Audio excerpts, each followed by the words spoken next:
ரசீது பெண்கள் கூட விதிவிலக்கு கிடையாது. பாண்டியன் ஸ்டோரு, பாக்கியலட்சுமி, ராஜாராணி, தென்றல் என்ன தீண்டும், நரகம் தீண்டும் நாளைக்கு. அப்ப தெரியும். இப்படி ஒரு சில நாடகங்கள் என்றால் வாய பொழந்துடுறோம். தொழுக நேரம் மறக்கடிக்கப்படுது. சில காலங்களுக்கு முன்னால் 2 சைத்தான் முடிச்ச நாடகம் இருக்கும்.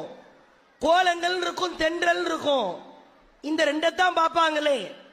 ஒண்ணு முடிஞ்சா இன்னொன்னு அத்தோட அவுதுபில்லாஹி மினஷ் ஷைத்தானிர் ரஜீம் முடிஞ்சு போயிரும். இப்ப திருப்புகிற பக்கங்களில் எல்லாம், திரும்புகிற சேனல்களில் எல்லாம் நாடகம். கொஞ்சம் யோசித்து பாருங்கள். இந்த நாடகத்தின் மூலமாக குடும்பம் வளர்கிறதா, சீரழிந்து நாசமா போதா? அதிலே அலாதி பிரியர்களாக மாறிவிடுகிறோம். குறிப்பா ஒரே ஒரு விஷயத்தை ஆழமா பதிய வைக்கணும். ஒரு சினிமா படம், அதுவும் கேடுகட்ட சைத்தான் தான், 3 மணி நேரத்துல படம் க்ளோஸ். அத பத்தி நினைக்க மாட்டான், சிந்திக்க மாட்டான், சாப்டர் முடிஞ்சிரும். நாடகம் அப்படி கிடையாது. 800 நாள் ஓடும், அரை மணி நேரத்துல முடிப்பானே. நாளைக்கு அவளுக்கு என்ன ஆகும், வருவாளா வரமாட்டாளா, இங்க இவங்க மண்டையில ஓடிக்கிட்டு இருக்குமே.